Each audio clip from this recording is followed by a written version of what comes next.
Admiral Ray stood at the massive window of his command center, his four eyes fixed on the swirling purple nebula beyond. For 10,000 years, the Galactic Council had maintained order through superior technology and unwavering scientific principles. Today, that certainty was about to crack. "Admiral, you need to see this." His assistant, Officer Ted, hurried into the room carrying a data crystal. The usually composed officer's scales had taken on a pale green color, a clear sign of distress. "What could be so urgent that you interrupt my meditation hour?" Ray asked, though he turned away from the window. In all his years of service, Ted had never broken protocol like this. "Sir, it's about the primitive species in Sector 7. The ones on the blue planet." Ted's hands shook as he inserted the crystal into the holographic projector. They'd done something impossible. Ray watched as the projection filled the room. It showed a crude spacecraft, clearly of human design, hovering above their planet. But something was wrong. According to their instruments, the ship wasn't using any known form of propulsion. It simply ignored gravity. "This must be an error in our sensors," Ray said, but even as the words left his mouth, he knew they weren't true. The Council's technology didn't make mistakes like this. "Sir, there's more." Ted's voice cracked as he advanced to the next recording. "They're not just breaking one physical law. They're breaking dozens." The projection changed to show multiple human vessels now, each one violating different fundamental principles of physics. One ship appeared to be generating energy from nothing. Another was moving faster than their equations said was possible, without showing any signs of temporal distortion. Ray felt his primary heart skip a beat. His secondary heart wasn't doing much better. "How are they doing this?" "That's the most disturbing part, sir." Ted pulled up another file. "According to our spies, they're not following any unified theory. They're just trying things. They build machines without fully understanding why they work. They'd break rules they don't even know exist." Ray sank into his gravity chair, his mind racing. For millennia, the Council had advanced through careful study and rigorous mathematical proofs. Every technology they developed was based on pure theory first, with practical applications coming only after centuries of verification. But these humans— "Show me their research facilities," he ordered. The projection shifted to reveal human laboratories. Ray watched in horror as human scientists casually mixed technologies that should have torn reality apart. Instead of careful calculations, they used trial and error. Instead of centuries of theoretical work, they had hunches and gut feelings. "Sir," Ted said quietly, "what do we do? They're advancing faster than any species we've ever encountered. At their current rate of progress, they'll surpass us within a decade." Ray finished. He stood up, his decision made. "Send word to the High Council. Mark it as maximum priority." "What should I tell them?" Ray looked back at the projection, where humans continued their chaotic but effective experiments. "Tell them we've encountered a species that doesn't just break our laws of physics. They don't even acknowledge them. Tell them—" He paused, choosing his words carefully. "Tell them we may have finally found something that our science cannot explain. And sir, what about the humans? For now, we watch, but we must also prepare. Humanity represents everything we've fought against: chaos, intuition, reckless experimentation. They're achieving in years what took us centuries, and they're doing it all wrong." Ray's scales darkened with concern. "Either we find a way to control them, or they'll change everything we've built." As Ted hurried out with the urgent message, Ray turned back to the window. The nebula's purple swirl suddenly seemed less orderly, less predictable. For the first time in his long life, he felt something he'd only read about in historical texts: fear of the unknown. The Galactic Council had maintained order through knowledge and control. But humanity thrived in chaos, and now that chaos was spreading across the stars. The Council's stealth ship hung invisible above New York City, its advanced cloaking systems hiding it from human detection. Or so they thought. Inside, lead observer Mark watched the streets below with growing unease. "They're looking right at us," he reported, his scales rippling with discomfort. "That group of human scientists.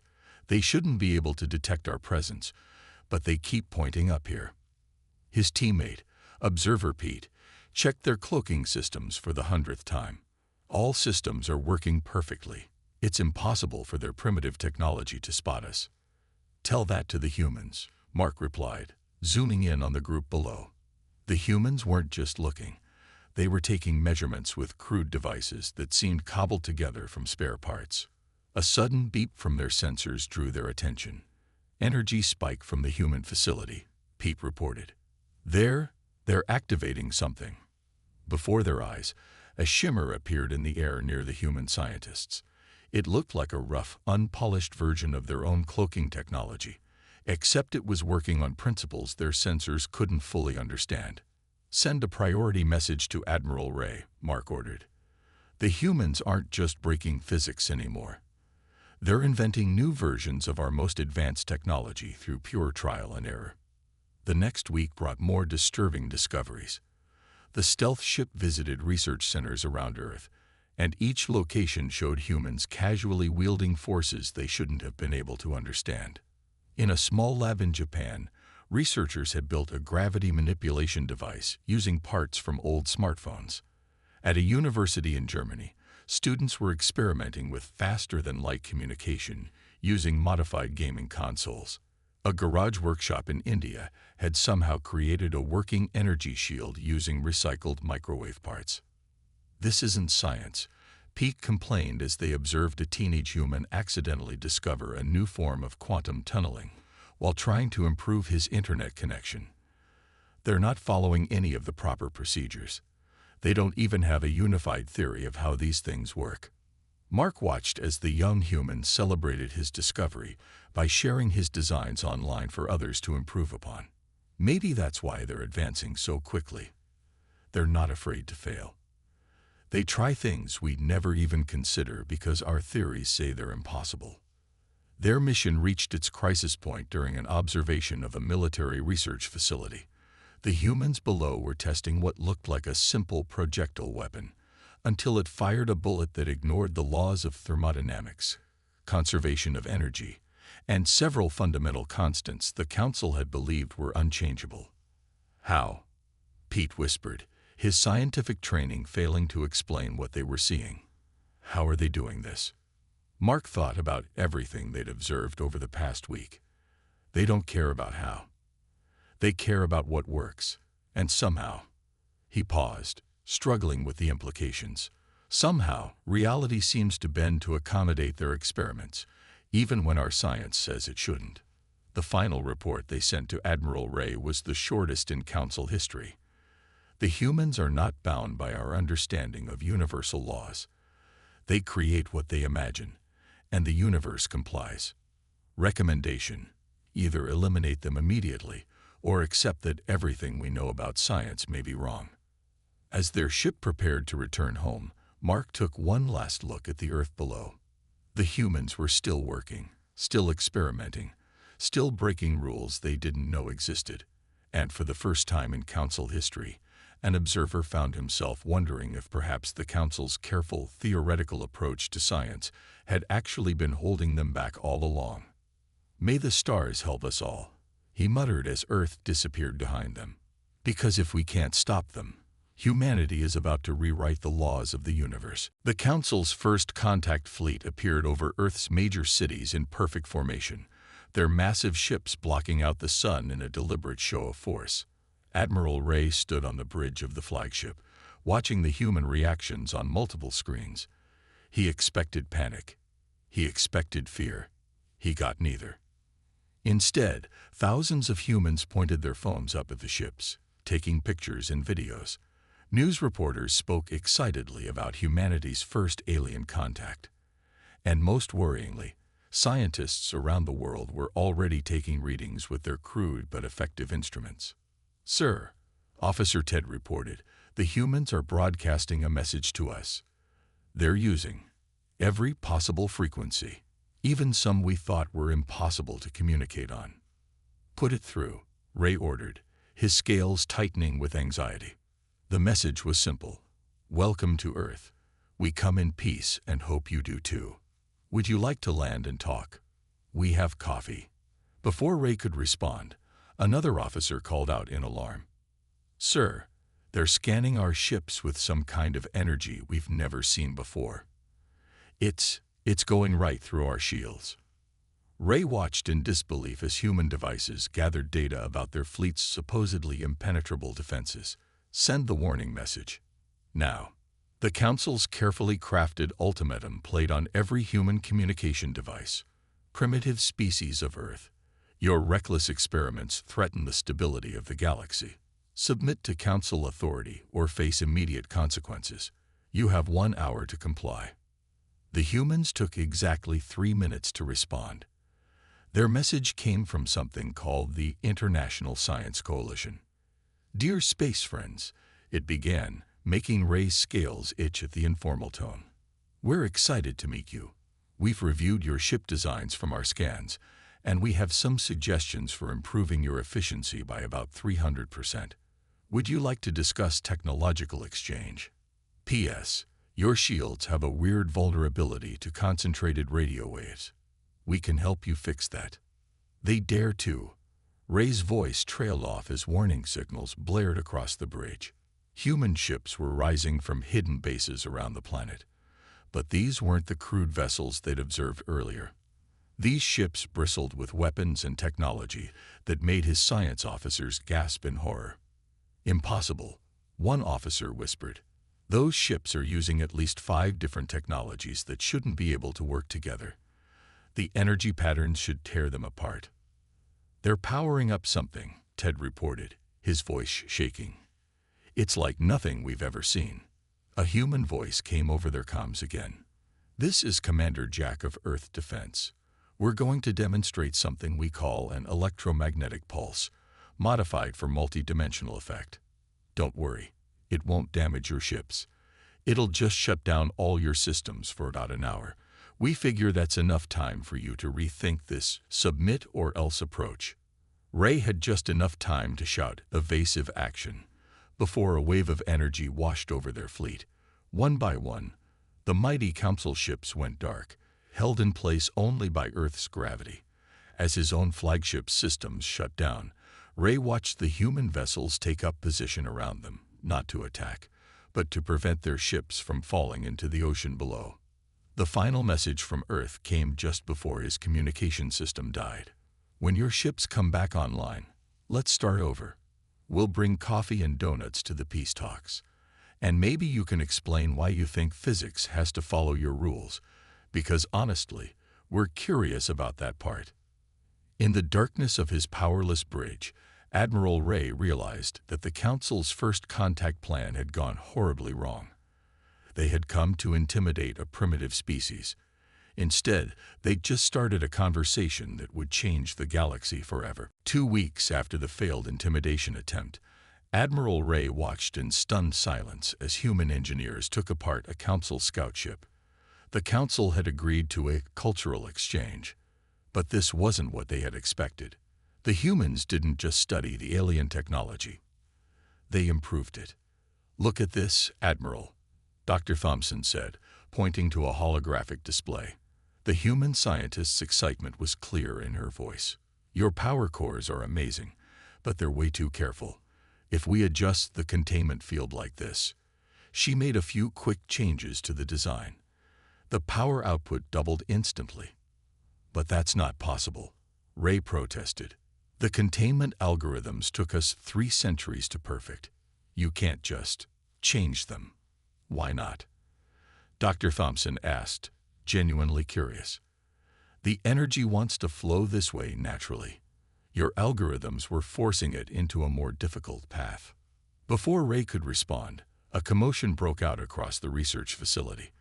A young human engineer had discovered how to combine the Council's gravity drives with Earth's crude rocket technology. The resulting hybrid engine was twice as efficient as either design alone. Sir, Ted burst into the observation room, his scales pale with shock. The humans just uploaded all their improvements to something they call the Internet. They're sharing everything. Ray felt his heart sink. Don't they understand? This technology represents millennia of careful development.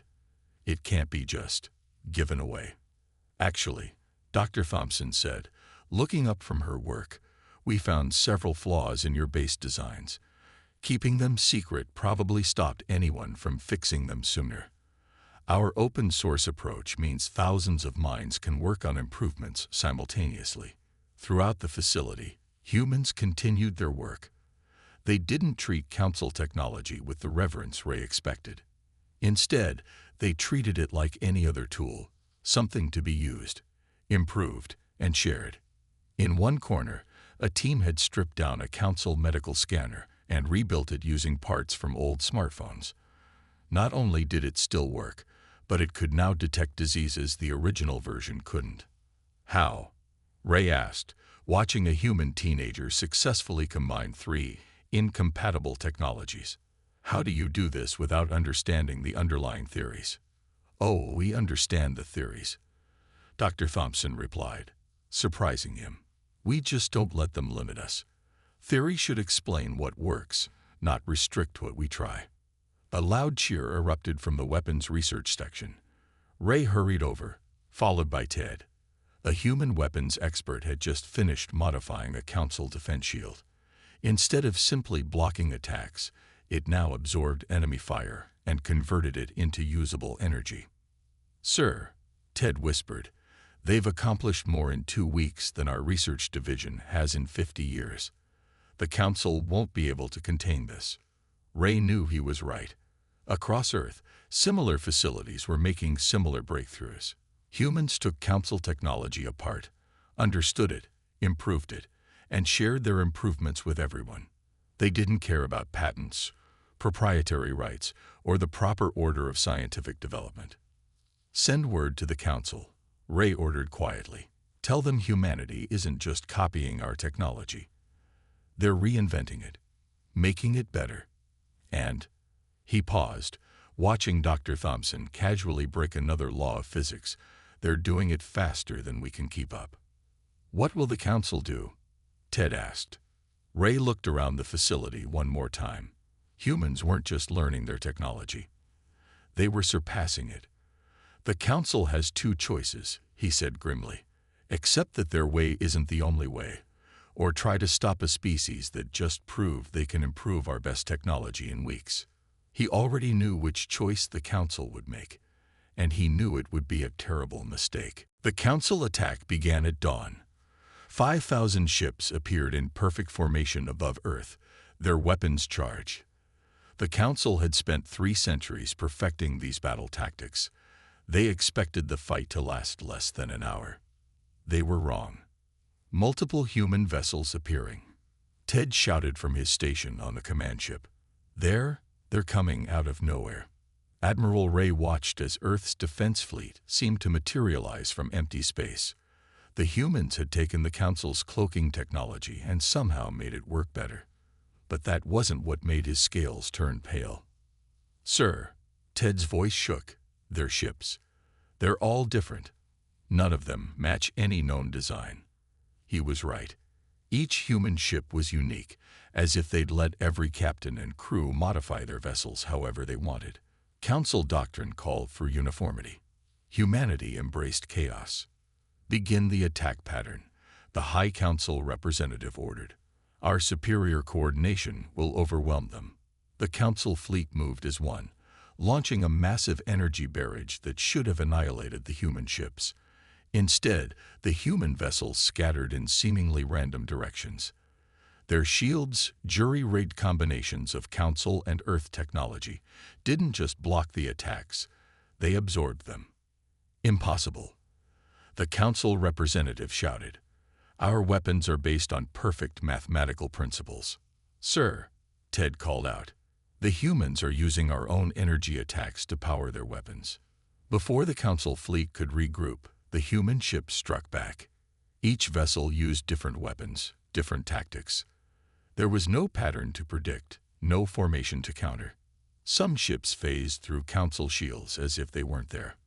Others fired weapons that ignored the laws of physics entirely. How are they doing this? The representative demanded. These tactics make no sense. That's why they're working, Ray replied quietly, watching as another council battleship went dark. We based our strategy on perfect mathematical models. They're using creativity. A human voice crackled over their comms. Commander Jack from their first contact. Hey there. We'd noticed your ships all use the same shield frequency. Probably shouldn't do that. Also, we figured out how to turn your own gravity drives against you. Might want to watch out for that. As if on cue, 3 council ships suddenly found themselves pulled into each other, their gravity drives reversed by human countermeasures. Fall back, the representative ordered. We need to regroup and analyze their tactics. Sir, Ted reported, the humans are. They're letting us retreat. They're even helping our damaged ships stay in orbit. Ray watched as human vessels moved to assist council ships that had lost power. Even in the middle of battle, they wouldn't let their enemies fall to their deaths. It was not the behavior of a species bent on destruction. They're not trying to defeat us, Ray realized. They're trying to teach us. The council representative turned to him in anger. Teach us. We are the most advanced civilization in the galaxy. Not anymore, Ray replied, watching as a human ship casually broke another law of physics to rescue a failing council vessel. Look at them. Every ship is different because they let their crews experiment, innovate. While we spent centuries perfecting one way of doing things, they tried thousands of new ideas. As the council fleet retreated to regroup, Ray looked at the battle data. In just 1 hour, humanity had rendered 3 centuries of council military doctrine obsolete. They hadn't just beaten the council's perfect tactics, they'd shown them a whole new way of fighting. Sir, Ted asked quietly, what do we do now? Ray watched Earth's defenders return to their posts, their impossibly modified ships standing guard over their home. We pray, he answered, that the council learns the right lesson from this defeat, because if they don't, this was just the beginning. News of the council's defeat spread across the galaxy faster than anyone expected, mostly because humanity had already improved the galaxy's communication networks. Admiral Ray watched the reports flood in from his temporary office on Earth, where he had chosen to stay as an observer. Another species has requested human technology sharing, Ted reported, reviewing the morning updates. This time, it's the miners from the Outer Rim. They say their council-approved equipment is too inefficient. Ray nodded, his scales shifting to a thoughtful blue color. In the 3 months since the battle, 17 different species had approached Earth for help. The council's perfect order was crumbling, all because humanity had shown the galaxy a different way. Sir, Ted suddenly called out. Emergency transmission from the council. They're planning something terrible. Ray read the encrypted message, his heart's growing cold. The council, desperate to maintain control, had authorized the use of their doomsday weapon, the Starbreaker. It was meant to be the ultimate deterrent, never to be actually used. We have to warn them, Ray said, standing up. But before he could reach the communication panel, alerts blared across the facility. Dr. Thompson burst into the office, holding a tablet. Admiral, you need to see this. We picked up unusual energy readings from council space. Our new sensors. She stopped, seeing his expression. You already know what it is, don't you? The Starbreaker, Ray confirmed. A weapon designed to trigger a chain reaction in a solar system's stars. The council means to make an example of Earth. To his surprise, Dr. Thompson didn't look afraid. Instead, she smiled. Oh, that's what that design was for. We found the plans in your database last week. The math was all wrong. It would have torn apart the firing ship too. Ray stared at her. You already knew about it. Sure. We fixed the design, actually. Made it safer and more efficient. She paused, seeing his horror. Oh, don't worry, we didn't build one. We just wanted to understand the science. But we did share the safety improvements with other species, in case anyone was thinking of trying something that dangerous. Before Ray could respond, Commander Jack's voice came over the intercom. "Admiral, you might want to come to the command center. Something big is happening." In the command center, screens showed scenes from across the galaxy. Species after species was denouncing the Council's planned attack. The mining colonies had already shut down Council fuel production. Trading worlds had frozen Council accounts.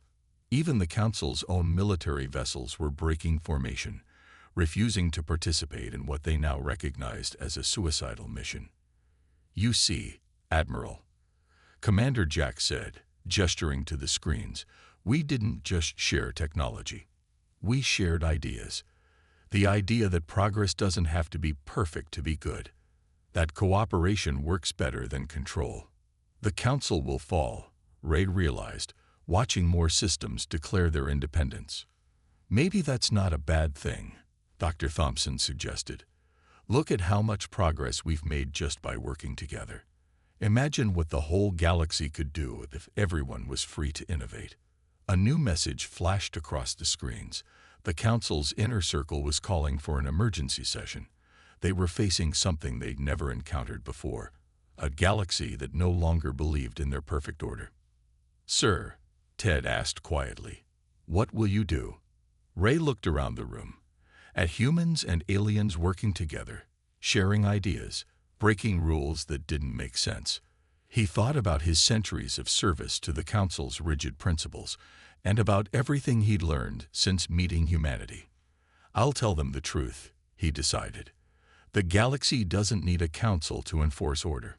It needs the freedom to find its own way. Humanity didn't just show us new technology.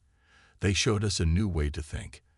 And there's no way to stop an idea whose time has come." The Council's last stand began not with a bang, but with silence. Every communication network in the galaxy went quiet at once. In Earth's command center, Admiral Ray knew what it meant. The Council had activated their master override codes. Or at least, they'd try to. "Hey, they finally used those backdoors we found," Dr. Thompson said cheerfully, not looking up from her screen. "Good thing we replaced them last week. Everyone's communication should be back up in 3, 2, 1. The screens lit up again, but now they showed something new. Every species in the galaxy could suddenly access the Council's secret databases, centuries of hidden knowledge, now free for everyone to see and use. "Did you plan this?" Ray asked, his scales shifting in amazement. Commander Jack grinned. "The Council tried to shut us down, so we used their own network to share everything instead. Pretty neat trick, right?" Before Ray could respond, alerts flashed across every screen. The Council's entire battle fleet had appeared in Earth's solar system, 10,000 ships strong. This wasn't a show of force like before. This was an extinction fleet. But Earth wasn't alone anymore. "Multiple jumps detected," Ted announced, his voice excited rather than scared. "Ships arriving from everywhere." Ray watched in awe as vessels from every species in the galaxy appeared around Earth. Mining ships with improvised weapons, cargo haulers converted into carriers, even pleasure yachts armed with modified Council technology. Each one was unique, modified in ways that ignored Council standards. The Council fleet's commander broadcast on all frequencies, "This is your last warning. Submit to Council authority or be destroyed." The response came not from Earth, but from 1,000 different ships. "No," they said, "in 1,000 different ways." The battle that followed would be remembered for centuries. The Council fleet moved with perfect precision, each ship following plans laid down generations ago. But they faced an armada that had no plan, no standard tactics, just endless creativity and the will to be free. Human ships led the charge, showing their allies how to use their modified technology in ways the Council never imagined. Mining lasers cut through battleship armor. Cargo teleporters bypassed shields to deliver bombs. Even civilian vessels played their part, using jerry-rigged cloaking devices to confuse Council targeting. "Their formation is breaking," Ted reported with joy. "The Council fleet, they don't know how to handle so many different attacks." Ray watched as the Council's perfect battle plan fell apart. Their ships, designed to fight in specific ways against specific threats, couldn't adapt to thousands of unique opponents. Every time they adjusted to one tactic, they faced 10 new ones. In the end, it wasn't even close. The Council fleet retreated in chaos, leaving behind their damaged ships, which the rebel fleet immediately moved to rescue. Even in victory, humanity's habit of helping their enemies had spread to their allies. "Message from the Council Inner Circle," Ted announced quietly. They're surrendering. Completely. They're asking for terms. The chamber fell silent. After 10,000 years, the Council's reign was over. Ray looked around at humans and aliens working together, sharing ideas, building something new. So, Commander Jack asked, "What happens now?" Dr. Thompson looked up from where she was already helping a group of alien engineers improve their ships. Now we do what humanity does best. We try new things. We make mistakes. We learn from them. We help each other. And we keep pushing the boundaries of what's possible." Ray felt his scales shift to a color he'd never shown before, the color of hope. "You know," he said, "when we first came to Earth, we thought we were coming to save the galaxy from humanity's chaos. We never realized that chaos was exactly what the galaxy needed." Outside the window, ships of 1,000 different designs flew together, their crews already sharing ideas for improvements. The age of perfect order was over. The age of endless possibility had begun. And it all started the day humanity came for them.